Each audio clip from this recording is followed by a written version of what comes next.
संयुक्त कृषक संगठन रमेश महापात्र आज राजबुड़ा समर कृषक संगठन नेतृत्व में 12 घंटिया बंद डाकरा दि जाइए। पदमपुर सब डिविजन में अभूतपूर्व भाव में समर्थन आप देखवार के पाते। आमर दाबी गुड़िक है चाष संबंधित टोकन न्याय आसी जेन मैंने टोकन पाइछन जमी तुलन में कम होते किसी टोकन फेब्रुआरी मास धान बिक्री अनुमति अच्छी ताके नहीं आज आम 12 घंटिया बंद डाकरा देलु। केंद्र सरकार कहते जे 2369 टंका राज्य सरकार निर्वाचन प्रतिश्रुति देते 800 टंका 3169 टंकार धान घिमार कथा 31 घिनुछन। मोटामोटी जदि देखमा मंडी प्रत्येक मंडी रे दलाल माने सक्रिय 2 केजी 3 केजी कटिंग देले कि धान किଣା बिका हो पारुछि। आमे गला किछि दिन हेलान अभिनव भाव में आंदोलन करूछु। सरकार नेट तेजवा सरकार नेट चेतवाते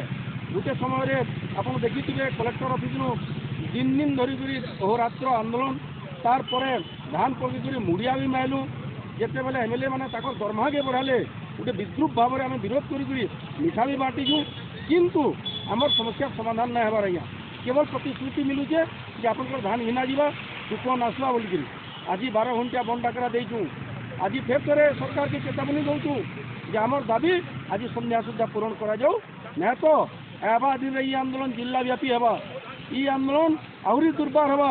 आहरी भयंकर हवा। पश्चिम ओडिशा सारा ओडिशा जाकर करवार लगी आम संकल्प देचु और संगठन तरफ चेतावनी देचु। आम श्री काशीराम अग्रवाल चौकेन 11 एकर जमी मोर चाष हो पुओ ना चाष जमी अच्छी आशीष कुमार अग्रवाल तार मात्र 23 क्विंटल 27 केजी जोटा कि मो 150 क्विंटल खाइबार अधिकारी यहाँ गोटे प्रकार चाषी को हत्या आत्महत्या करने सरकार यहाँ प्रवर्तन कर समाधान कर जाओ जी टोकन गुड़ाक कम हो संपूर्ण टोकन पुणी देवाक आम सरकार को अनुरोध कुमार शतपथी आईन परामर्शदाता राजबड़ा समर कृषक आज जेन 12 घंटा पालन करा मुख्य देखो डिसेम्बर आज 26 तारीख है आज सबू चाषी टोकन आसी ना पॉलिसी डिसीजन हिसाब से आप नवेम्बर 1 रु मंडी खोलवा कथा धान किଣା बिका होगा कथा किंतु गोटे मास विलंब जिते मंडी खोलिला आज डिसेम्बर 24 तारीख रे आपंकर 4 तारीख 5 तारीख डिसेम्बर जो मैंने धान पकड़े धान उठुची 2 मास है धान को खोला आकाश तले रखी तापर 20 दिन धान उठापी लगुच सब चाषी जिते टोकन आसीज से प्रक्रिया आहरी विलंब है। गत वर्ष मंत्री कहते गत वर्ष तुलन में आम डबल कि ओडिशा फूड पोर्टाल तथ्य जहाँ कहूँ गत वर्ष डिसेम्बर 24 सुधा 3 लाख मेट्रिक टन धान किणीला बेले ए वर्ष डिसेम्बर 24 सुधा 1.5 लाख मेट्रिक टन धान किणा जाए। बरगढ़ जिले में परिस्थिति आहरी संगीन आप देखते 75 लाख क्विंटाल बरगढ़ जिले में किणा बिका किंतु एथर 46 लाख टार्गेट प्रथम पर्यायर से पदमपुर में आपंकर 5,69,000 क्विंटाल मात्र किणाही गत वर्ष यही तुलन में आपंकर पाखापाखि 10 लाख क्विंटाल धान किणा जाइए। द्वितीय है जो चाषी मान टोकन आसूसी जमी पंजीकरण तुलन में अति नगण्य मात्रा टोकन आसूँ तो बड़का धान चाषी बिकब कौन तार फसलब्ध धान को बेपारी पाखे बाध्य होने मंडी विलंब हो टोकन आसूना से 1500-1600 टंकार धान बिक्री कर। तृतीय है आप देखु मंडी दलाल राज चलती सरकारी कर्मचारी टैक्स कर्मचारी से जिते धान मान निर्धारण करवार कथा से धान निर्धारण मान निर्धारण करना मिलर बाध्य मिलर को अनुमति दौरान से मान निर्धारण कर 4 केजी कटिंग नदेले मिलर धान उठाऊना जदिओ धान किଣା बिकार मिलर मान कौन भूमिका नहीं सेपरी भाव में आप देखु जे जो विलंब हो मंडी में धान किଣା बिका त्वरान्वित हो जमी तुलन में कम टोकन आसी सबू चाषी टोकन आसी ना सब बड़ जिन सरकार जिते शासन को आसिले संकल्प पारित करते आम चाषी को क्विंटाल पिछा 800 टंका बोनस एवं वर्तमान केंद्र सरकार चलित खरीफ आपंकर 69 टंका एमएसपी वृद्धि कर तेणु 2369 टंका और संकल्प हिसाब से जब 800 टंका कले 3169 टंका चाषी मान को क्विंटाल पिछा देवा तेणु काले ओडिशा सरकार मंत्री मान बहुत भूल है 3169 जगह से 3100 सब मंडी में लिखिक चाषी मान 3100 दूसरी जोटा चाषी मान प्राप्य जो केंद्र सरकार एमएसपी वृद्धि कर संकल्प अच्छी 800 टंका तो से हिसाब आम दाबी करूँ चाषी मान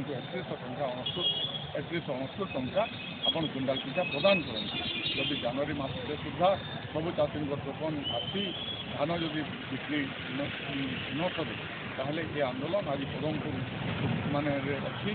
आगामी दिन पदमपुर उपखंड बरगढ़ जिला और पश्चिम ओडिशा सारा व्यापक है सरकार कहते आंदोलनजीवी जो मैंने आंदोलन कर आंदोलनजीवी आम आपन को निवेदन करूँ अन्नदाता भिक मागु ना आप सम्मान दिंतु जितेबाला आशीर्वाद करते आपन को 800 टंका बोनस बोली आप प्रलोभन देखते ये चाषी आपन को भोट देते से चाषी मैंने जितेबाला तांडव करेंगे से सरकार उचित शिक्षा पाइबे मुई पदमपुर चाषी है मुई मोर ना आम स्त्री ना आम 13 एकड़ जमी रेजिस्ट्रेशन करपर्यंत मोर ना जेनटा 8 एकड़ जमी था 8 एकड़ हिसाब से 100 क्विंटल रुपये आसवा कथा कितु एवं आसছে मोटा 33 क्विंटल आम स्त्री नाम जो जमी था 6 एकड़ से रेजिस्ट्रेशन गुरुत्व भी नहीं आसी टोकन नहीं आसी देखो टोकन बाबदे जहाँ मैंने गेम खेलुच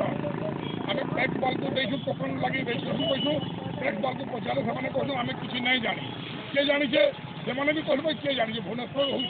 भुवनेश्वर किए तदंत करुचे यही नहीं जानी सैटेलाइट फोटो ही कितु आम जहाँ शुणुचु गवर्नमेंट इंस्ट्रक्शन अच्छे 800 टंका बोनस देवा पड़ुचे बोलिकी टैक्स बाल को सैटेलाइट जो सर्भे कर कहीदेन समस्त काटी दियो मोर तो 100 क्विंटाल आवाज कदा 33 क्विंटाल आसছে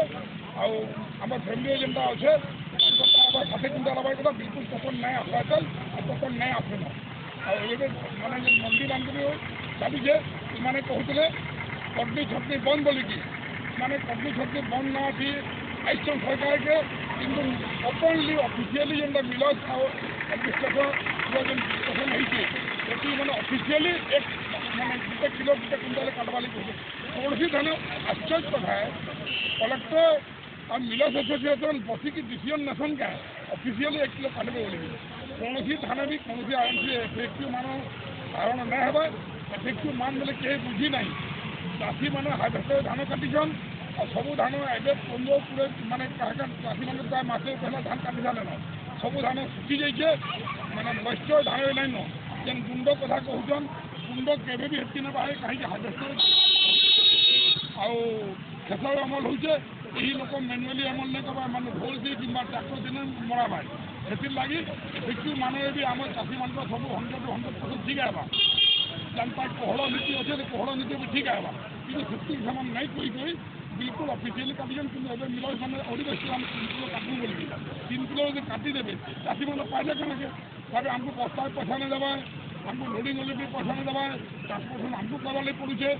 चाषी मान सब प्रकार शोषण कर प्रतिवाद करने लगी आज पदमपुर बंद आह्वान दिया।